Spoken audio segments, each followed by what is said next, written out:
সৰুপথাৰ সমষ্টিত প্ৰায় ৩১খন গাঁও বান আক্ৰান্ত হৈছিল। 4টা ৰিলিফ কেম্পো প্ৰতিষ্ঠা কৰা হৈছিল, যদিও এতিয়া এটা ৰিলিফ কেম্প আছে। মই বানপানীৰ সময়ত জিলা আয়ুক্ত বিধায়কৰ লগত সম্পৰ্কত আছিলোঁ। আজি মই নিজে আহি ৰাইজৰ খা খবৰ ল'লোঁ আৰু ৰাইজৰ লগত কথা বতৰাও পাতিলোঁ। ৰাইজে অনুৰোধ কৰিছে যাতে গৰাখহনীয়াটো ৰোধ কৰিব পৰা যায়।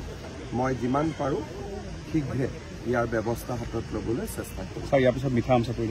ইয়াৰ পিছত মিঠাম চাপৰিত যাম, তাতো যিখিনি জেগাত ক্ষতিগ্ৰস্ত হৈছে বান শেষ হোৱাৰ পাছত এতিয়া পৰিৱেশটো অতিকৈ স্পৰ্শকাতৰ। বান শেষ হোৱাৰ পিছত সাধাৰণতে ৰোগ হয়, বিভিন্ন ধৰণৰ ডায়েৰিয়াকে ধৰি যিবিলাক ৱাটাৰবৰ্ন ডিজিজ বুলি কয়, এই ডিজিজবিলাক হোৱাৰ দেখা যায়। কিন্তু ডক্টৰসকলৰ লগত কথা পাতিছোঁ, তেওঁলোকে কৈছে পৰিস্থিতি নিয়ন্ত্ৰণত আছে।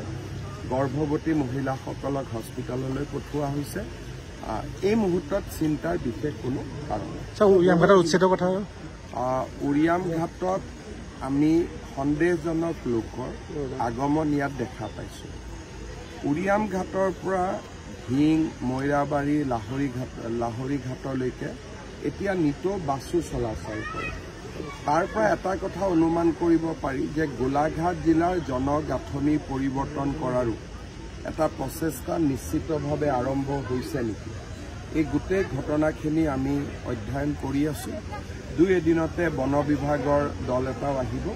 তেওঁলোকে কিমান মাটি ক'ত দখল কৰি থোৱা হৈছে তাৰ হিচাপ নিকাচখিনি কৰিব।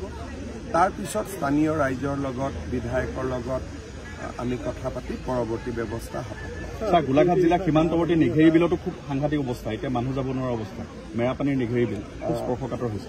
তাতো মই আপোনালোকে কৈছে যেতিয়া মই অজন্তা বাইদেউৰ লগত কথা পাতিম।